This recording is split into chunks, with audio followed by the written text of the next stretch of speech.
Hi everyone, welcome to Breaking Into VO. My name is Sam. I'm lucky enough to interface with all of these voice actors up here.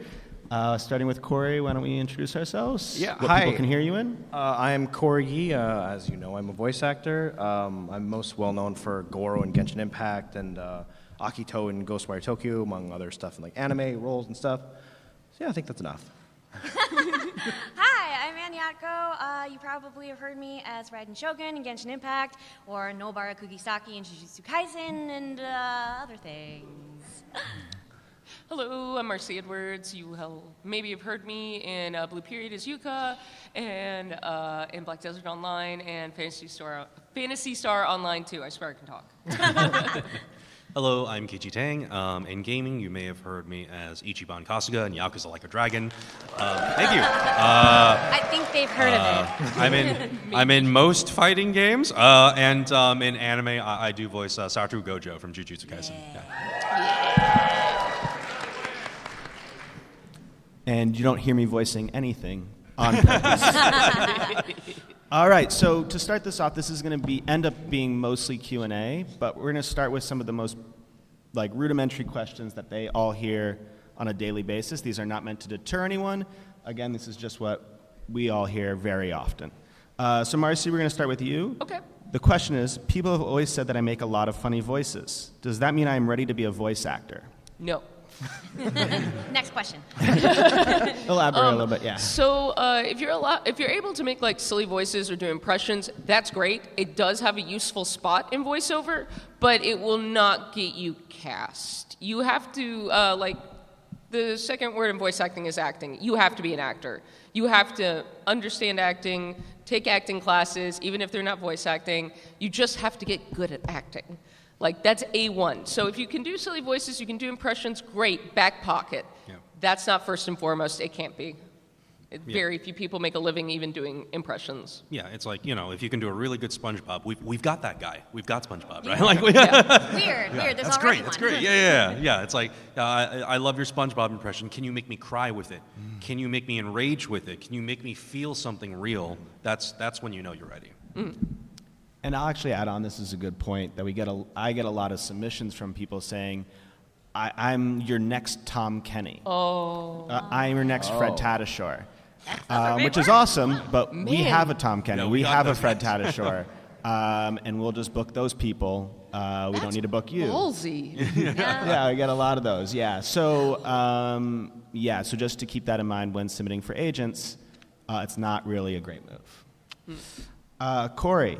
Hello. Voice acting seems expensive. Do I need all the equipment the pros have? You absolutely do not. I think that eventually those are your end game goals, but I mean like end career goals. If you're just looking to get into voiceover, really concentrate on the acting first, and you can record something on your phone for yourself, and that's the first and foremost most important thing. Eventually you can get a really good inexpensive mic too, and that'll serve you very well.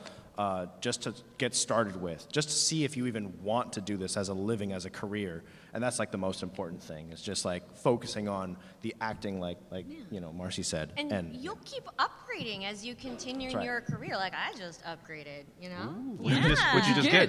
I got myself a little TLM 103. Oh, yeah. Little Sennheiser 416. Industry standard, baby. Yeah. Now I'm legit, guys.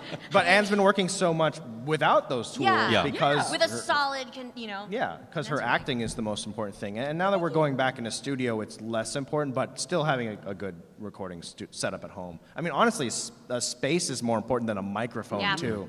A lot of people think an expensive microphone will be the end-all be-all, and really just having a nice quiet space and maybe some cloth around you is more important than having an expensive microphone. It took me the longest time to learn how to pronounce that word right, the TLM 103, Neumann, right? Neumann. It doesn't look like it would be pronounced the way it reads. Yeah. Everyone pronounces it Newman. Newman? And then when you hear an Neumann. audio engineer, they're like, it's a Neumann. And It's I'm sorry. It's like a $2,000 to $3,000 microphone. If you have it, it's industry standard, no one will not work with you. But you don't need it. You don't need to start out with. Yeah. I bought it later just so I could flex, but it doesn't do anything. That's the only reason. I can tell people I have it. Yeah, so to summarize, do not spend thousands of dollars on equipment just to start doing VO. that would be a big waste of money. Yes. All right, next up, we've got a question for Anne. Okay, I want to be a voice actor. What is my first step? Acting classes? I think you'll keep hearing it. It's like acting, like focus on acting. Look, if you just need more information, iwanttobeavoiceactor.com, like all one word, is a great resource. The great D. Bradley Baker has created this website that answers a lot of basic and intermediate questions. And like honestly, if you read that and you still have questions afterward, okay, now we're getting to real nitty-gritty stuff. So come back with questions after you've read that. But acting. And I do want to send people to a very specific place because I found it very, very, very helpful for beginners. A friend of mine, Kira Buckland, you might know her. If you watch Demon Slayer, she used to love Hashira. She has a Discord by the name of the Voice Acting Club, and she has a link to it in her Twitter Linktree profile. And basically, if you're able to join that Discord, the entire community is geared towards helping like beginner voice actors go to where they need to go. So you're going to find articles about everything we're going to talk about today. How to find representation, how to get a demo, what tech or equipment you should be using to start out. She also posts indie auditions, so you can start padding out your resume with those. Yeah. There will be Q&A at the end, but if you want to, you can start lining up now. Oh, repeat it. Repeat it. Oh, sorry. You're looking for a Discord called the Voice Acting Club. Yeah. By Kira Buckland. By Kira Buckland. Yes. Be aware of people online who are telling you that if you take their class, you will become a professional voice actor. Anyone who promises you the moon is lying. Except for me, I promise you the moon. If Yeah. you take my class. Yes, it is a slow burn. And honestly, be very careful about which teachers you choose because people will just say that they're teachers and being a voice actor doesn't automatically make you a teacher. You could even be a successful voice actor. That doesn't mean you're a good teacher. Yeah. So please be careful. Please be careful. And you might take one or two with someone and you don't vibe with them. That's fine. Another teacher. There's plenty out there. Yeah. I'm a pretty terrible teacher. I'm like, can you do that better? Well, although to be fair, that's a direction you might get in your That's session. true. So, Yeah, Oh my God, really it is. so important. Could you do that, but act better? Yeah, faster and better, please. Thank you. Yeah. All right, KG. Yeah. I think I am competitive. How do I start auditioning for things? That is a good question. So a lot of the voiceover in the United States, at least, is centralized in a few places, right? Los Angeles, we got Texas for anime. Some of it still happens in New York. During COVID, I would say that the world opened up and there's a lot of remote recording these days. So wherever you are in the United States, you technically can start, right? Nowadays, it's a little less. The remote recording has scaled back a smidge. And now I'm back to giving you the advice that if you really, really want to work in the nitty-gritty, if you want to be hyper-competitive, if you want to be in front of these, the casting folks, or if you want to have the opportunities, I would recommend you moving at least closer to where the work is. It's going to put you on the radar of a lot more people. Like my agency, for example, they tend to give a lot of people a shot, but if they learn that you're not in California, you're not exactly the first on the list to get signed by them.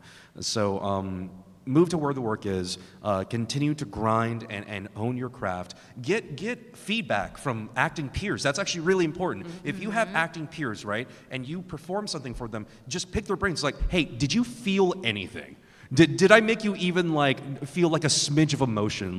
Did I make you laugh? Did I make you cry? Am I on the right track? And if they've been doing this for a while, they can help you break down some of the steps you could improve on. If you can get in front of an agent, amazing. We have open mic nights all the time in Los Angeles, specifically for bringing agents out and seeing new people. So that's why it's move to where the work is. That you'll find those opportunities. Some of those reasons, yeah, some of those. Yeah.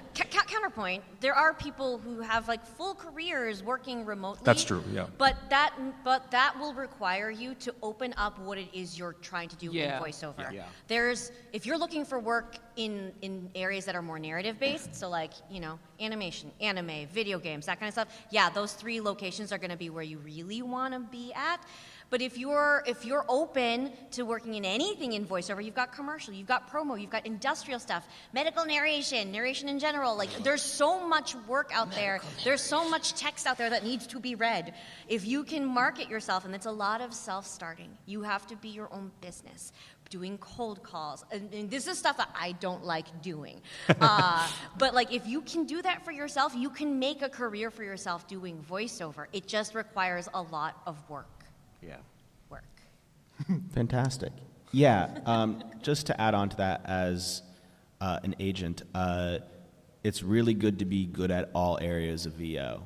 I think animation, anime, video games tend to be seen as like the more glorified areas of VO. But if you are on a great commercial, you will make a lot of money. Yeah. If you are the voice of a TV channel, you will make a lot of money. And agents look for people who are proficient in all areas of voiceover. So just keep that in mind when applying. I lived off of Vizio for years. Remember that? Like Yeah. when we first got together, like I was still riding on that Vizio money. Like I did one national campaign for them and was set for life for like 5 years. I was like, oh Yeah. voiceover's okay. Like, But I would say, like, you know, as the, like, idealist, like, just try not to think too much about the money side of it, from my perspective anyway. unless you're starving, and in which case, no. In which case, please, Yeah, out your like, yeah, wallet. think about other sources for money. Yeah. But, like, because if you think only about, like, money, clout, and, like, followers, you probably won't get far. That's just not enough to sustain passion. This is a creative industry. It's very subjective, and there's no objective path to it. Yeah. So if you don't care deeply about just being an actor, then you'll just burn out. That's actually a really, really good point. If you pursue acting as a career, you will encounter several times where it's crushing. It's super crushing. The rejection percentage in this field is Staggering. astronomical, right? You're gonna over and over again. You're gonna have people like ghosting you, telling you not good enough, you know, like to this, to that. And if you don't love acting, it's very easy for you to get discouraged and quit. And that's when it's over, right? You have to find reasons within yourself to keep grinding away, even when it's killing you, even when like you're sad, even when you're depressed, even when you think you're the worst actor in the world. You have to keep reading, right? I think that's like the hidden hardest part of the job. The perseverance of it. Yeah, and it's an endurance game, you Yeah. guys. Yeah. Absolutely, yeah. It is my job to think about the money, though. But that's why we love agents, because like Handled that part for me. it's like a Thank you. different brain space though, because like for me, like I can't do anything that Sam does, and Sam does it for me, and that's great. And I don't even try to attempt to do the things that you all do, so it's perfect. Yeah, I just think what's really important to remember about voice acting, because I think there's this, it's like a dream job for a lot of people. But I think also, I think about it a lot as like the NBA or the NFL, or like these, like, you know, the best of the best athletes in the world who worked really hard and also had an intersection of working their asses off, we can curse, working their asses off and having natural talent. And, you know, it's not something that a lot of people want to hear, that, you know, like this is very tough and you'll get told no a lot. And, you know, it's just kind of like, we know you love it, we know you want to do it, but doesn't necessarily mean that you can do it, unfortunately. And that's just kind of the truth of the matter. That is not meant to be discouraging, just more so just keep in mind that, like, you know, it's really a really lucky place to be able to do this for a career. 100%. Oh, yeah. And then my question for myself that I get asked all the time, how do I get an agent? So to get an agent, truly I think it's a lot of networking in a way that does not come across as wanting anything, which I know is kind of a little vague, and you can't really teach it. To reflect back what Kaiji said, it's a lot of like hunkering down and just grinding, and hoping that people will notice you in the right instances. Cory came to us because of a referral from a voice acting class that he took with a casting director. So there's things like that. It's, you know, a lot of people knowing you and vouching for you, and so keep that in mind as you start to do this. Don't put yourself in a position where you think you are better than anyone else, that people are just a chit for you to use, because it will become really apparent really quickly, I think, in this very person interfacing business. I think everyone up here would agree. A lot of their time is interacting and becoming friends with these casting directors and voice directors, not for the sake of wanting money, as Cory pointed out, but because they love doing this and they love the people who they get to do this with. Yeah. So keep that in mind. So if I like walked into CESD and I just like tore my shirt off, like just like Hulk Hogan style, we would remember you. you're welcome. Yeah. So, and then when you feel like you're ready, you probably aren't ready, keep working. And then when people start telling you that you're ready, ask them what they think you should do. They'll be able to help you. The landscape is constantly changing, I would say, in terms of what it takes to get an agent, what agents are looking for. Cold emails do work sometimes, believe it or not. Don't send us 2 pages of, again, why you're the next Tom Kenny.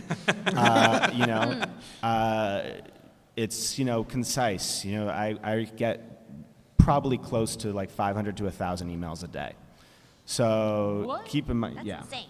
Yeah, at least. So keeping that in mind, emails a day. how long of a period do I have to read your email? How do you hook me quickly? It's just like an elevator pitch, but in writing. So anyone else have anything to add on to that? Can I ask you what is the I don't know what's the word I'm looking for about demos? Like what are your thoughts on demos these days? So yeah, that's a really good question. There are a lot of demos that are overproduced to the extent of like it is only sound effects. That's not what we're looking for these days. What we want is your voice acting should be able to carry the demo. As KG noted, like, what are you making me feel? If we go through the demo and we don't feel anything, then what's the point? Yeah. What we recommend currently is a 60-second demo, 6 characters, 10 seconds each, 8 to 10 seconds each, and like go through like write out like every accent you can do, every like emotion you want us to feel, every like genre, and then figure out a way to combine all those. So you're hitting as many boxes as you can with like one character, and blow on the the sound effects. You should really honestly, if you've been practicing from your home setup, you should be at a point where you can kind of cut a demo yourself. Paying $5,000, $10,000 for a demo, not worthwhile anymore, I don't think. And especially if the demo person is going to say, and I'll shoot over a referral to an agency that I know as part of the demo package, that is a very big scam. Because if they're doing that for you, they're doing that for everybody, and at that point, why are we even listening to these demos that are coming through? So yeah. So what do you think is a fair price for a demo nowadays? If you feel like you cannot make it yourself, I honestly don't. Truly, we recommend making it yourself at this point. Yeah, really. Like most of the time, again, if you've been voice acting from your closet, you've been auditioning for things online for like free things, which isn't a bad thing. These like these self-made animes, self-made projects, self-made video games, whatever they are. At a certain point, you'll be like, okay, I think I'm good enough in booking these free things. I deserve money, and that's great. But you should be proficient, I imagine, at cutting together an audition, where then you can be able to cut together a demo. Okay. Interesting. Yeah. That's true. Yeah. And, like, listen, if you have a friend who can, like, throw in a subtle sound effect here and there, like a nice undercutting tone that helps set a dramatic scene, by all means do it. Just make sure that you don't have like 1,000 blaster rifles, going your like war monologue that drowns it out and, distracts the listener. And for some reason, this reminds me that I need to recut my demo. I'm going to send you a 13-minute orchestrated piece. I cannot wait. It's going to be beautiful. Actually, Cory, to your point, in the ages of like 20 to 40, how much do you all think that you've improved in voiceover like the last 2 years, even 3 years? 2 years? A lot. A lot. Yeah. So if you make your demo when you're 25, you get an agent when you're 26, and now you're 30, you've probably improved a bunch. It might be time to recut that demo because we as agents spend a lot of time submitting people based on demos. It's true. So I'm just a procrastinator. That's the problem. Yeah. Honestly, you and me both. To my lovely I think voice actors. everybody at the table needs to cut a new demo. Demo. Could be time, but we can talk about that later. Actually, could I add one more thing course. on like the networking aspect? Sure. I feel like no one really knows how to network because it feels unspoken. like schmoozing and like And asking for things because It can that also is. be very uncomfortable because you're like, well, I do want to make this person my friend, and like just to be my friend, I hope they don't think I'm trying to ask anything For from sure. them. For jobs. And like, But- yeah, just by being their friend, are they gonna look at me and being like, oh, this person's gonna? It's almost unfair in a way because you really can't find someone to break down exactly what you need to do, right? Like you said, it's almost like an unspoken thing where it's like it's very hard to explain. Like, yes, you do need people's help, right? You legitimately can't do this yourself. You need someone to help you through several doors in order to get your career going. But at the same time, you can't just outright ask people to help you. It's weird, right? So it's like, hey man, what's your hobby? Oh, you like Magic the Gathering? Awesome, bro. Let's have a Magic night together. You know, it's like, I don't know. I wish there was a class, right? But then who would be teaching that class? You can't teach how to be a what human, douchebag KJ. would be being like, well, now this is how you network. Let me with-" teach you how to make friends. Yeah, exactly. Like, it's- We're supposed to learn that in school. Well, I think actually to this, and part of what's fun for me is watching these groups of voice actors that have found each other, that have created a friend group because they're passionate about this and they want to do it. So there's there's these friend groups that I see because I have to track everyone on Twitter because you're my actors. I make sure you don't say anything stupid. And so find your group, that are right there with you and coming up kind of through the ranks with you. Yeah. Classmates. Yeah, Yeah, I was class- gonna. yeah. Part of the taking voiceover workshops is all those people are gonna be your peers, hopefully in the next 5 years within that time. Because I have tons of friends who are close friends or just people I know well that are doing well in the industry that I took voiceover workshops with. But also be kind to everyone you meet because when I was brought into CSD, Sam was being promoted through the ranks, and I see him as my brother in arms in our little CSD trip. Yeah. And now I mean frankly we're both kicking butt. So that's cool. There And, actually is a tendency for I've noticed this doing this job when people herd together, right? There is a tendency to rise together. It's we almost call them new generations of actors. They're like Pokemon, right? It's here's a new generation of Pokemon rising together, and then it's it's weird, but it works. It works. I still have my first edition holographic Kaiji. So yeah. All right. Well, so now this would be the Q&A portion of the panel. Just make sure that you say, make sure that the question doesn't really repeat anything we asked, and just say if it's directed to a certain person or just to the whole group. And you can just line up at this microphone right here. Make sure to speak into the mic because we cannot hear things. And we have half an hour, so we will try to get through everybody, but we cannot promise anything. We'll start with you.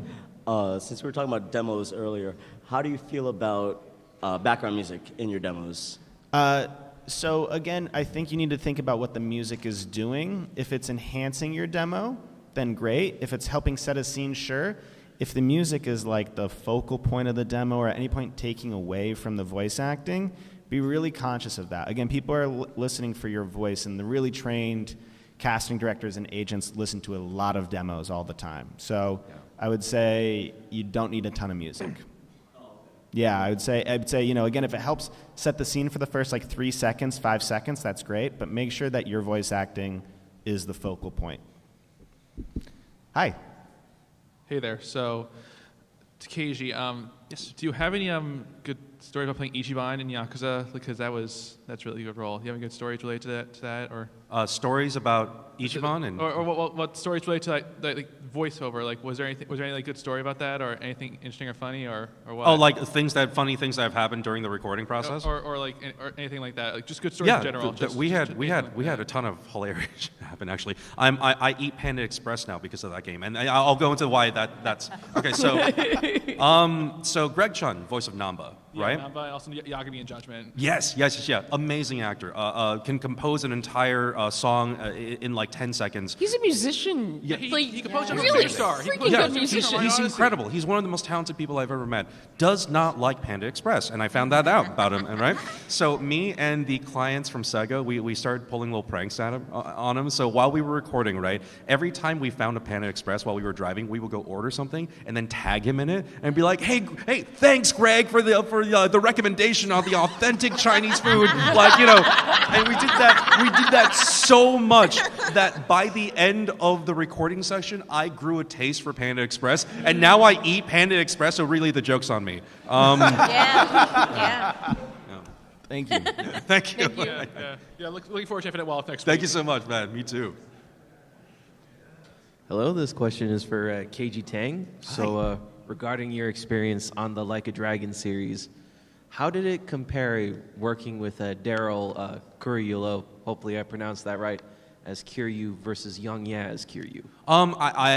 Well, we work together in that we're in the same game. The only person I've ever recorded together with was Greg, and that was only because he was at the studio that day at the same time I was for a completely different thing, and the room was set up in a way where we could justify putting both of us together and doing a scene together. It was an experiment, actually. So if you play through Like a Dragon, one of the bar scenes, like, you know when you get friendship levels, you have that bar scene, right?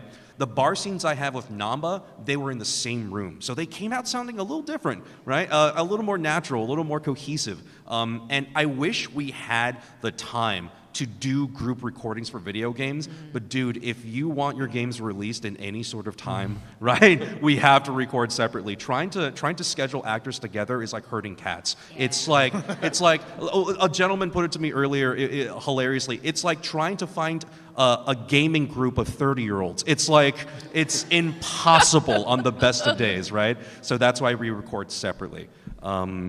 I don't even remember what you asked me. I just went off on a tangent about Greg. About the two Kiryu actors. No, I have not personally worked with them, but I'm excited to see how it comes out.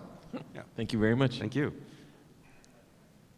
Hey, so my question is really for any four of you, and specifically any two of you. I'm curious what kind of feedback you get in the booth, right? Like when someone is telling you, "Hey, do this better."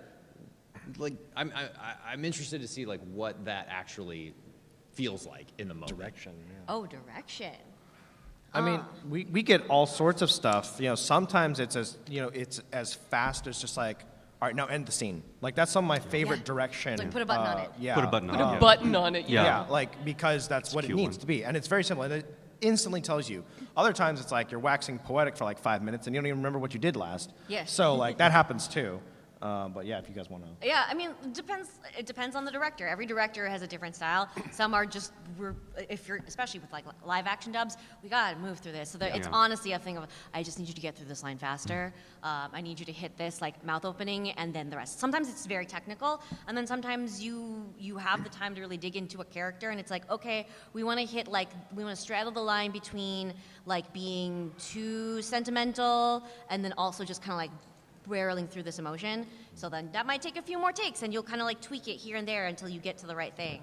But it's different every time. It also depends on honestly how much they trust you, Yeah. which Yeah. is like just something that's learned over time. It's not necessarily a reflection of skill. It's just like if they've worked with you a lot, then they already know like, oh, they'll get the emotional note, or they already got it. We just need the tech to be a certain way because it has to match this lip flap.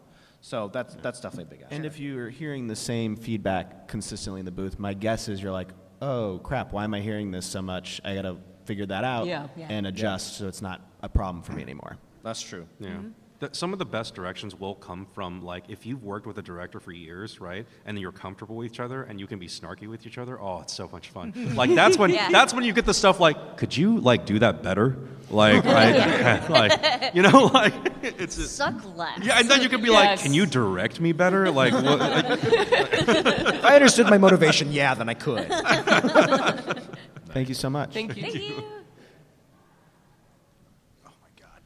You can move it if you need to. You can yeah, it's mobile. Yeah. Oh, thank goodness. I know that.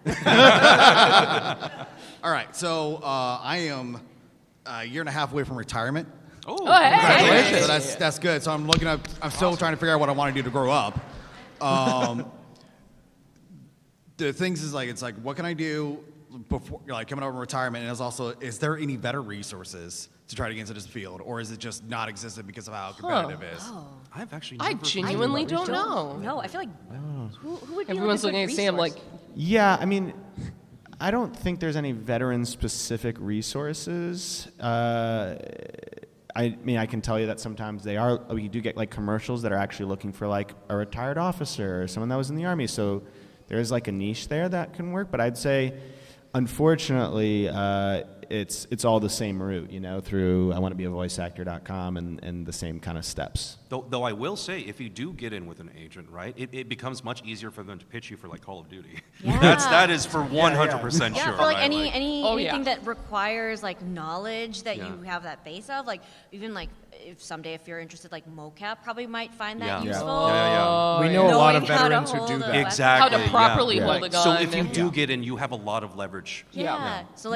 keep keep at it and really when you're ready to start putting yourself out there, mention that. Yeah, that is definitely gold. mention it. That, Put it on a resume for Yeah. sure, and that goes for any previous occupation or just experience you have. Use whatever that knowledge is, because Yeah. if not everyone just is an actor from 18, goes to college for acting. I was a didn't. forensic scientist. Yeah, and you're really smart, and I hate that. But but use that knowledge and experience in everything you do, because it's just being a human is the most important part about Yeah. being an actor. Yeah. All right, so I can use military experience and indie wrestling experience as well. Everything. absolutely. Like I said, mocap absolutely exists. Yeah. They need people with those skills. If you're a professional ping pong player and you're that can't possibly help me in voiceover, you're wrong.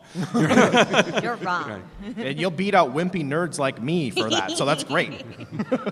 Awesome. Thank you very much. Thank you Thank so you, much. and thank you for your service. Yes. Hi. Hello. Hi. You Feel can bring free it to back bring it up. back Yeah, up. if you'd like. There you go.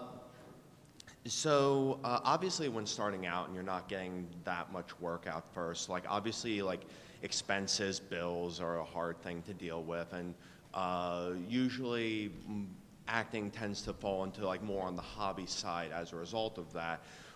I was wondering if you guys had any particular insights with your personal experiences of weighing the pros and cons and deciding when you decide to move into acting full time or to move to one of those locations for to further your career. Can I take this one? Yeah, go for it. Great. So I have a undergraduate degree in biomedical engineering, and then I'm crazy and I went off to grad school for acting.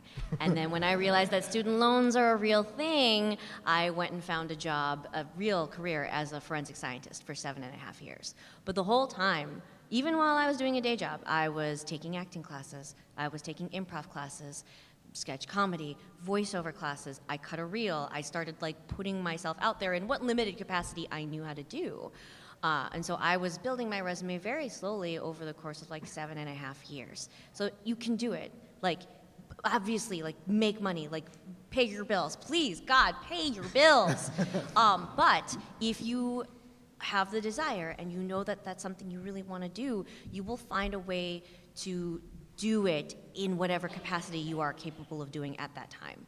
And then when it was time for me, I found for myself I needed to leave that day job because it was either that becomes my career or I really want to be an actor. And so I had a conversation with myself and with my husband, and we decided I was going to take a couple years off. I was going to completely quit my job and just try to focus on that. And I got lucky. I mean, I also worked really hard for it, but opportunity comes when it comes. Yeah. And so it's a hard thing to wrestle with yourself with, and it's a personal decision that you have to make for yourself when it feels okay, I think I have the training and stuff has really started to percolate. Maybe now is a good time to give it a go. Pay your bills. No, it's perfect. Yeah, there's nothing wrong with having a job. As an agent, we hear from actors who are we have to work around their job and stuff like that. I rep around, I think, 450 voice actors. Not all of them are doing this full time. A lot of them have jobs. It's nothing to be ashamed of. Sorry, jobs outside of voice acting. Most of them have jobs. Yeah, most. Most. Yeah. Steve Bloom used to drive trucks. I mean, Yeah. And I think that if you're thinking about moving to a place, you should have at least minimum 6 months of like rent and like food money saved up, Hopefully if not more. a Hopefully year, more. honestly. So You can. That's just a good rule of thumb if you're moving anywhere without a job. Yeah, Just a life lesson. fair enough. But I do want to double down on what Anne said. Like, yes, she spent 7 years doing an amazing job. By the way, it's such a cool job. Honestly, That she had. badass. Yeah, but it's when she says she got lucky. But it's like, imagine it like this, like a baseball metaphor. Like if someone throws the ball, right, and that ball is the pathway to your career. If you haven't been training yourself to catch balls. What's the point, right? Like, Yeah. but if you're ready, you see the ball and you're ready to catch it, and then afterwards you can say stuff. Oh yeah, I got lucky. Yeah, you got lucky, but you trained to catch Yeah. that ball. No, and I you were prepared. You were ready for that opportunity when it came. Exactly. Rob Paulson always says that luck is when opportunity meets preparedness. Yes. And that's Yes. just the truth. That's That's perfect. 100% Absolutely. true. Because opportunities will come any time in your life, Yeah. but whether you're ready or not is the important part. Yeah. And that's the only part you control. Yeah. I mean, like, you can create some opportunities for yourself, but like sometimes it just happens Yeah. because you're preparing. The ball catching training is under your control. Yes. Thank you. Awesome. Thank you. Thank you. Hello. Hello. My question is to all of you.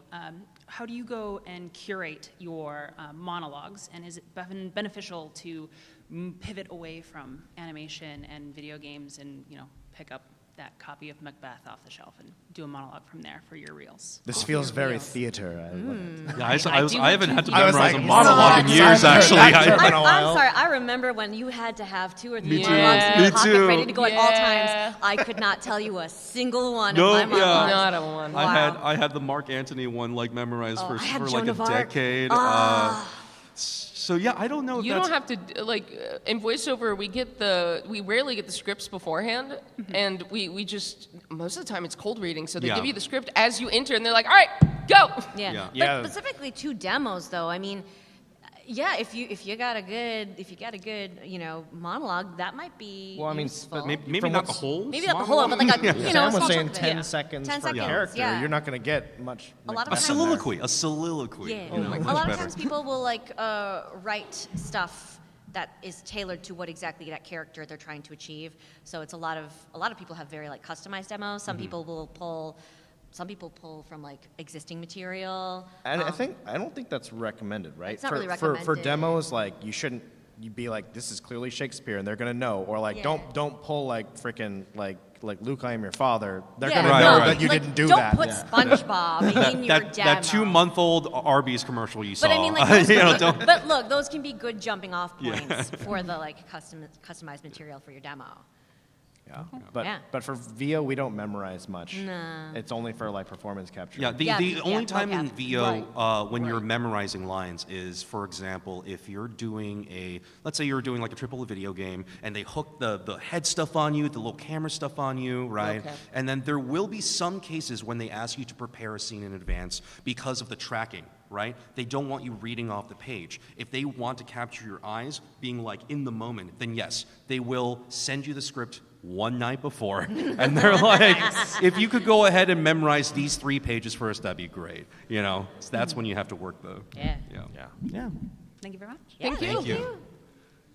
So this is more of a general question for all 4 of you. If there was a situation where you do a lot of different voices for a TV show or a video game, and you get to the point where you basically run out of voices that you can do, what would you suggest? Usually do. it doesn't. Usually they don't let us. Haven't They happened don't, yet. they don't let us run out. They of don't set us voices. up for failure that bad. Yeah. I mean, I guess it could happen in a non-union project. On non-union projects, they can Yeah. basically have you do as many voices as they want, right? Yeah. But generally, it doesn't get to that point. They'll be like, all right, we'll assign you 3 characters, 4 characters. But Sorry. I was gonna say, even if you had a lot of characters, a lot of times those characters, those small characters that you're doing, they're far apart enough in the game probably that they'll never be next to each other, so you won't be able to hear. I've personally gotten to that point where I've run out of voices to do, and it's essentially just my regular speaking voice with some accents. I mean, slapped that's onto the it. most important thing. Yeah. Is your regular speaking voice. Yeah, I mean, like, listen, like, there are tricks that you can do to, like, modify your regular speaking voice, right? Your pitch, your rate, your tempo, accents, put any textures in there, like personal tics. Like, there are ways to take what is this and change it slightly to create, a new character. Well, I think the most important thing for different characters is not different voices. Yeah. You can have the exact same voice, but have a completely different attitude, acting-wise, be a different person, and that is a different character. And people feel that. They won't. They might recognize it's the same person. Like voice print, yeah. Yeah, but like ultimately, like that'll feel like a different character. Yeah. I mean, like the most used voice is my normal speaking voice for anything in general. Absolutely. So. And I hope that they all feel a little different. Yeah. Honestly, it's like if you are getting to that point on a project, talk to the person. Be like, hey, so we're getting to this point, right? You've used me for 12 voices. Stop. But Maybe collaboration hire might also someone help. else. They might also be like, hey, I don't think I heard this kind of thing from you before. You know, collaboration can get you outside of your own limitations. I'm old. I'm just going to ask them to stop. Thank you so much. Thank you. Appreciate it. Thank Yeah. you. Yeah, thank you. Thank you. All right, we have almost 15 minutes left. So we're going to try and move at a little All right, bit gotcha. of a Okay, quick we'll pace. be faster. We'll be faster. All right. Speed round. So, when it comes to judging your own voice, or in your case, when it comes to judging other people's voice, how do you know what age range or what kind of role you are most suited for? That's a trial and error thing. Yeah. Yeah. Subjective. Experience. And and it's subjective because other people will tell you, oh yeah, that works for you. Yeah. And other people will be like, no, you can't do that. Yeah. Look, I mean, look, you're limited by the power of your own imagination, honestly. I think as an agent, our job is to send audition to people in our roster that we think that they are good for, that they will book. And up here, our actors know after, working professionally, they're like, oh, I have a good chance of booking this, or oh, I don't think I'm going to be booking for this. I might pass, or I'll get an audition, but it's not going to be for me. It's a lot of positive reinforcement, I think, that allows you to figure out kind of what your wheelhouse is. Acting peers, really dive into some acting peers, like people who do this professionally. They will give you honest answers about I hear you in this range, but get a second opinion. You get a second opinion. They're like, well, kind of hear you in this range, and if those two opinions kind of mesh, then you get a good idea of okay, I'm kind of up there. Or Yeah, because when it comes to recordings of my own voice, I feel like I don't really sound. Sorry, what was that? Because sometimes whenever I feel like I listen to recordings of my own voice, I don't feel like I fit in anywhere. There's a place for everyone. There's a place for everyone. I think you're just judging your voice real harshly, and that's what all of us have done when we start voice acting. You hear yourself, and you're like, oh God, that's what I sound like. You're just being mean to yourself. Everyone, there's a place for everyone. Yeah. I don't think anyone likes the sound of their own voice right at the start of anything. Gilbert Gottfried did voice acting. You know what I mean? Yeah. There's a voice. You're set. Yeah, everyone's voice. That's a good point. Yeah, Gilbert Gottfried. If Gilbert Gottfried can do it, you can do it. You can do it. Yeah. No, that's what he sounds like. Right? Thank you so much. Thank you. Thank you. Hello. Hello. First off, this is for the group. I'd like to say thank you. I'm a professional voice actor myself. I have awesome. 12 books on Audible, and I wanted to ask, can doing audiobooks help you break into the industry that you guys usually partake in, like anime, voiceover, that kind of stuff? Any work is good. Yeah, certainly can't hurt. Are a perfectly good example of another thing that maybe people don't consider at first, but it can be a really good gig. Yeah. I suck at it, so kudos to you. No. Work begets work. People who work with you, if you're good and they're easy to work with, you're directable, no matter what project you're on, someone will say something to someone else, right? It's like, oh, dude, I was directing this actor today. He was awesome. You're doing a project, right? You want his information. That happens all the time. Yeah. So it doesn't matter what project you're on, as long as you're doing your best and you're impressing and you're easy to work with and you're good. Yeah, easy to work with. Easy to work with is really big. Makes me feel a lot better because there are times I feel like I'm just pounding my head against the wall. Yeah. Just leave a good impression and people will talk. Yeah. Thank you so much. Thank you. No problem. Thank you. Hey, so I guess this is directed towards Sam, but any of you guys, so I have a TikTok. It's at I Do Bad Voices LOL, if anybody else wants to follow me. But I have the problem with, I have my voice, but I don't know what to read. So I don't know, where would you guys start as? Because I can do voices and whatnot, but I don't know what to say in those voices, if you get what I mean. Say for what specifically? Like a demo or like a? Yeah, because I kind of like use TikTok as a demo since I don't need like an agent. I can kind of advertise myself. So I'm kind of trying to figure out like, do I read scripts from movies or video game quotes? Is this for your TikTok or for? Just like in general, just trying to get myself out there and try to get like noticed. I just don't know really what to read. I have the voice for it, but don't really have a script. Do you have the acting for it? Sorry? Do you have the acting for it? That's what I'm trying to improve on. Is with the So TikTok. it seems like acting classes is where you want to Acting start. classes? Yeah, Okay, there's no right or wrong copy. That is like, if you want to do stuff for free too, like if you find like your favorite video game, like just turn off the dialogue or like find some unvoiced stuff and just do that for fun. Like that's content in addition to just like practice. And then like you could even compare like, well, what did I do compared to what they did? Did I make interesting choices? Do I agree with their choices? Like, and those are the acting thoughts that you should have when thinking about it. Not worrying too much about the voice necessarily, but like that's just text, you know, that's good writing, and hopefully you can make something creative out of that. I do want to say though, like let's say you do like move to a place like LA, right? You're really in it for the long run. I don't think you need to really prepare anything, to be honest. If you go to an open mic night with agents, they're going to have the scripts right there, and it's going to be a cold reading thing. So I would get good at cold reading. So you don't know where or when you're going to be when you have the opportunity to read for an agent, and 99% of the time, it won't be something you prepared. It will be something they just hand you. You will have never seen it before, and you will be expected to read it as if you read it 1,000 times. So master cold reading. That's what I would say. Okay, thank you. Yeah. Hello. Hi. Hello. This is for KG and Ann. I think if anyone else has experience, please chime in. But I've been trained as a theater actor for most of my life, and thanks. But what, like, as you were transitioning into voice acting, like, what theater skills transferred, and like, what did you have to unlearn? Like, was anything different, or so like, what was the experience transitioning? I would say I did theater for about 8 years, and I would say a lot of those things do transfer. Yeah. It sounds weird to say stage presence transfers, but it's the confidence, right? It's the confidence to stand in front of 2,000 people, do what you're going to do, and be okay afterwards, right? That's going to give you the confidence to stand in front of a group of Capcom executives, right? Like min-maxing every read you do, calling back to Capcom after, like, that's going to make it better for you. For me, I had to really untrain myself for one very specific thing. I am louder than I think I am. Right? And sometimes you don't need that on a mic. Like, as a theater person, you want to play to the back of the house. You want them to hear what you have to say, right? If you're on a mic that can hear your blood coursing through your veins, you don't need that. It's learning about distance and learning about the scale of your performance is important. Transitioning from theater to like voice acting, like writing here, because I know even sometimes like it'll be a two-person scene, and I'll be talking to a person like this. I'm here thinking like sometimes when in real life I'll be talking to Marcy and I'll be this far apart and I'll be talking kind of loud because that's just how we are.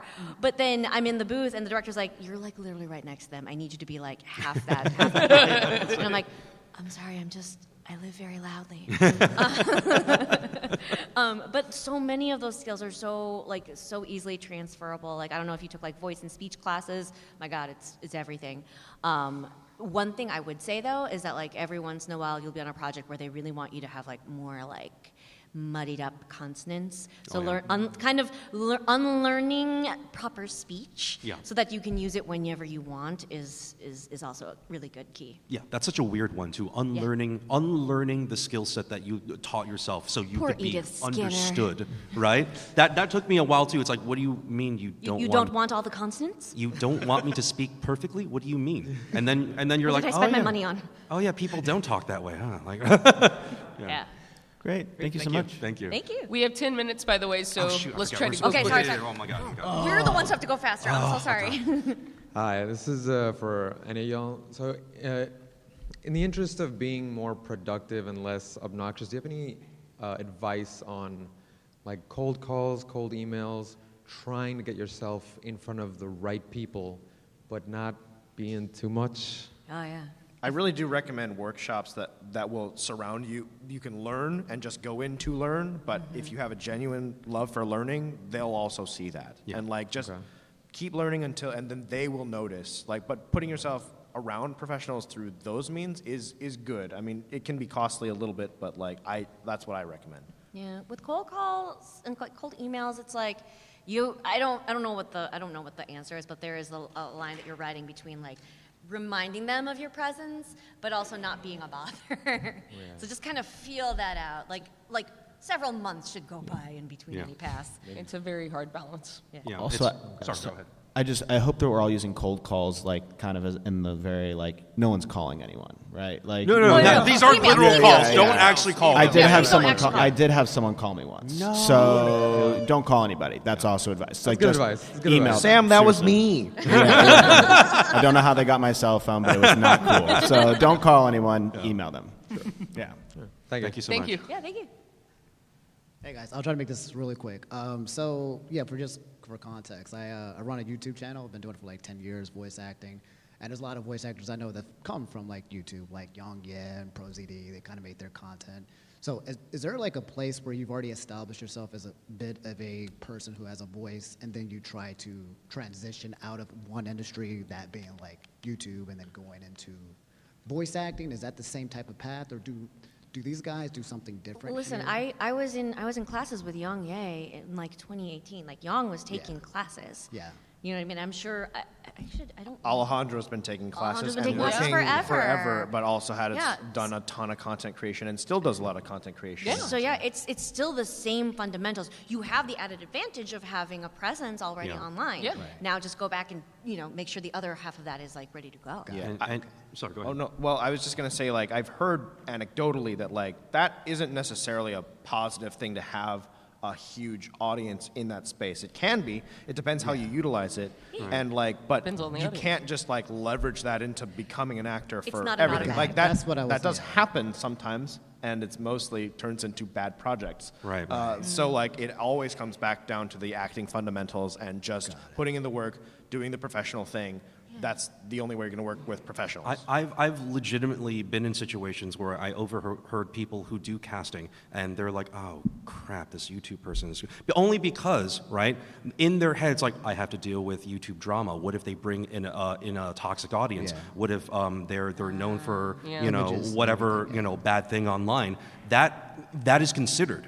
These days, they will scour your social media, and if they don't like what they see, you will not be hired. So it brings in a certain set of like, yes, you can leverage an audience. That's easy to do in entertainment, but if it has to be the right kind of audience, they will pick and choose. Right. But it also might mean like some projects just aren't going to be for you, and that's okay. Okay, cool. And the last part, this was a really quick one, you can make this really fast, but do you guys record at certain periods at the time of the day, depending on what type of voices you want Usually to do? between like, 9 if you want and a 6. deeper voice, do you record right when you wake up? Oh, you mean like in the morning? In Yeah, the do you morning, guys like sometimes the time voice is a lot lower. your voice acting, or do you? I mean, We got to be warmed you up just to go have at a it? standard voice all the time, pretty I much. have recording schedules, and time of day doesn't matter. I Yeah. just got to get them done, to be honest. Yeah, I think but I there's understand some what you sessions- mean. Yeah, like but I understand what depending you on mean. your voice during the day. Anything temporary is Thank not you. something to rely on. Yeah. I think I have some sessions this week that are like starting at 8 p.m. Yeah, and it's going to me too. require a really high voice, so I'm really excited for that. All right, Thank thanks, you. guys. Thank you.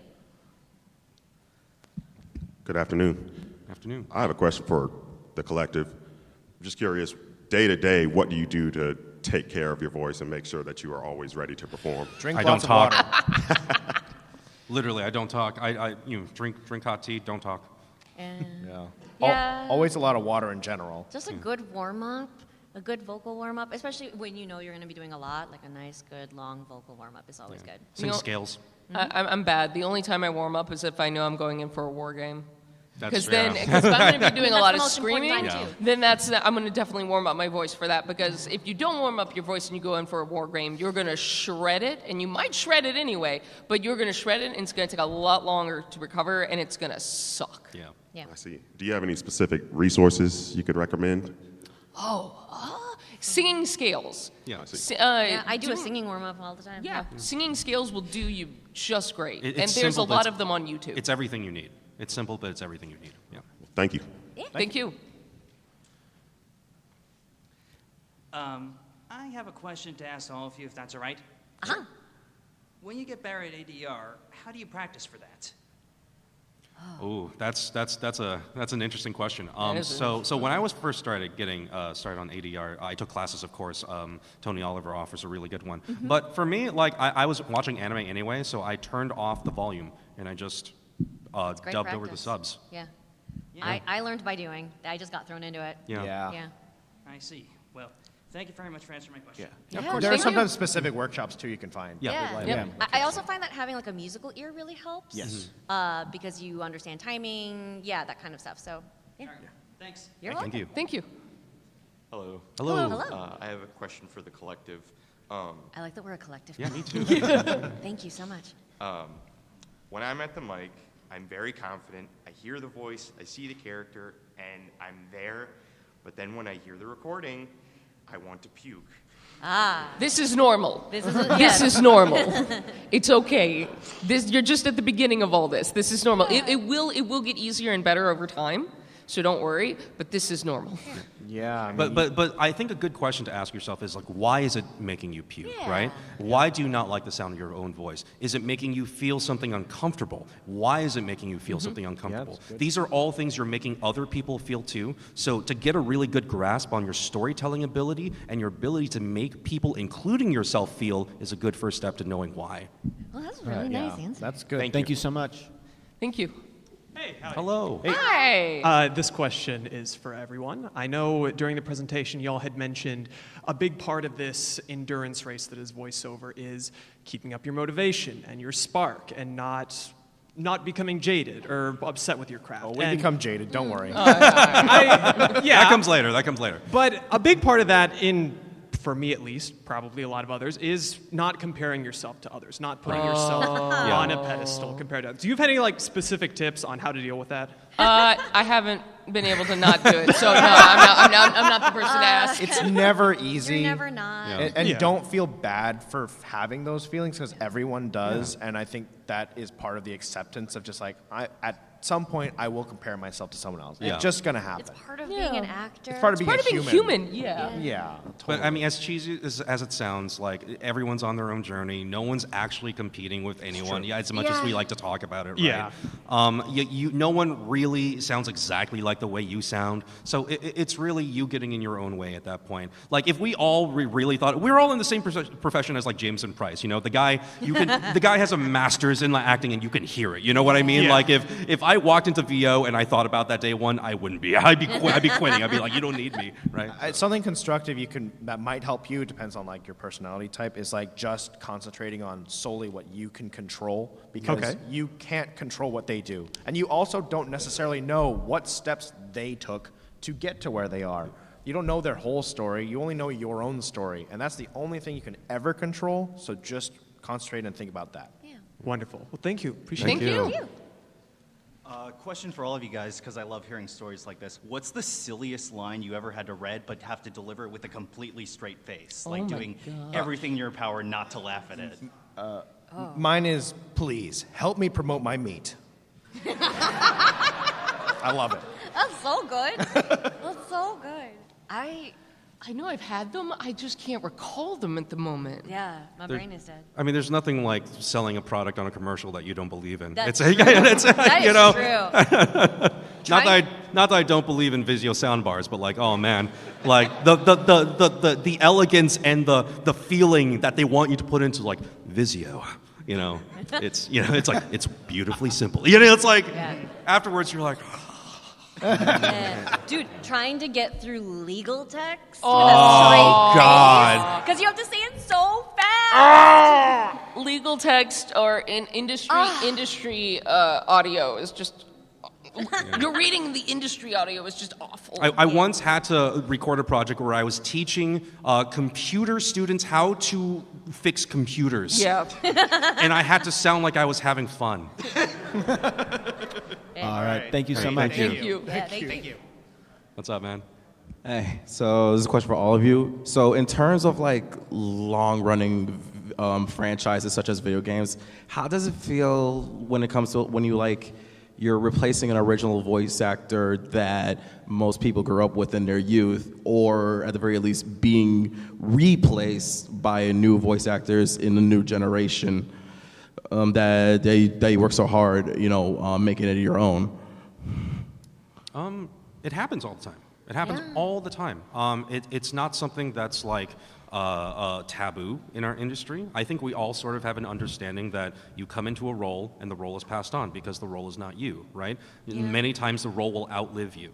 No one ever says anything when a new person plays a Shakespeare character, right? If you're Mark Antony in a production of Julius Caesar, you're not Mark Antony, right? You're just an actor playing Mark Antony. And that's basically how all of these roles are. Yes, there are legacy roles that one actor has filled out for a very long time. Johnny Bosch has been Ichigo for forever, and I hope he continues to be Ichigo forever, right? But even Charles Martinet just passed on the Pass torch. it on. We're all expected to pass on our characters because they don't belong to us. Yeah. And We are but a vessel. Yes.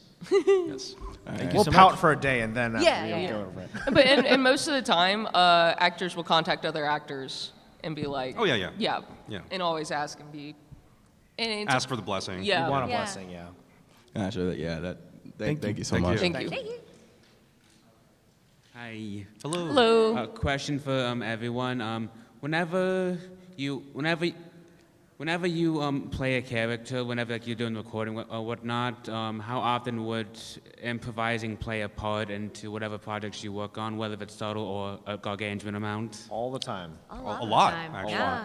Improv is a really, really valuable skill. It's a very good skill to have. There could be moments like, for example, in ADR, right? When the lip flaps don't exactly fit, if you have a good improv right off the bat and be like, oh, yeah, this will fit, and then you do it, more likely they'll just keep it. They're like, oh, yeah, that looks good and sounds good. Let's do it. It happens even in video games, right? Like, you could just make something up, make someone laugh, and it'll make it into the game. Totally. Oh, yeah, they'll be like, do some wall in the background. We need about 20 seconds of it. Yeah. And you just have to come up with a conversation. Yeah. Improv is fantastic. We look for it as agents all the time. It's great, actually, to backtrack in terms of your ability to like socialize and interact with people in a very natural way. It's also great for looping, for ADR, for every asset, or facet rather, of VO. So, highly recommend. Thank you. Thank you. Thank you. Hello. Hello. I was wondering, for cold submissions, would you recommend for or against adding a theatrical reel along with the demo reel if you have both? Sam? There's like, as long as it's kind of weird, but not really weird, I guess. But just like attach whatever you think is going to help your case. We really recommend a headshot and a resume, and then your reel's attached. And if a theatrical reel is part of that, it doesn't hurt. Again, going back to what they said about like mocap and stuff, there's or stage acting. There's all these different areas of acting that can lend themselves to the areas of VO. So yeah, theatrical reels are fine. Thank you so much. Thank you. Thank you. Hello. We made it. Hi. This is a question directed at everyone. I'm not sure if any of this would apply, but do any of you deal with mental illness such as anxiety or depression, and how do you? Oh, okay. Right here. How do you continue to be successful in voice acting with that? I have severe depression and severe anxiety, and it is very hard to deal with it, and sometimes it can get the better of you, as I'm sure you've experienced. You just have to keep pushing. You can't let it win. And it's hard to tell you like what to do or what to say or like how, because everyone is so different, our brain chemistry is so different on how we deal with those things. But I'm so sorry, because giving you a good answer to this is so hard. You just got to find those things that help you through depression and anxiety and implement them the best you can, because this job is full of rejection. And if you've got depression and anxiety, it's going to keep hitting you harder and harder and harder. And you just have to get back up and say, no, F you, I'm doing this. And I'm not letting my brain win. It's not going to win. It's not going to defeat me. It can F right off. And you have to believe in yourself. Even when your brain doesn't want to. You really do. Because this is a hard job. And if you really want to do it, or any of the arts, to be quite honest with you, you just can't let it win. And I sincerely hope you find those things that help your brain in bad times. And I hope you implement them in the ways that you need to. Thank you so much. You're very welcome. Thank you so much, everyone. If if you are a fan of any of their work, they have some signed prints over to the side here for you to take a look at. I was supposed to announce that at the beginning, and I didn't. I'm not a good agent. But there are signed prints from all of them over here that you can take a look at and purchase if you're interested. Thank you so much for coming. Thank you, Thank you, everybody. Oh, we have a meet and greet in an hour. Oh, yeah, Cory and I have a meet and No, greet. all four of us. Oh, no, all of us do. All of us do, yeah. All of us All have a four of meet and greet at 4:30? At 4:30 4:30. in Exhibit Hall E. Yes. Is that a Spiritfarer cosplay? Yo.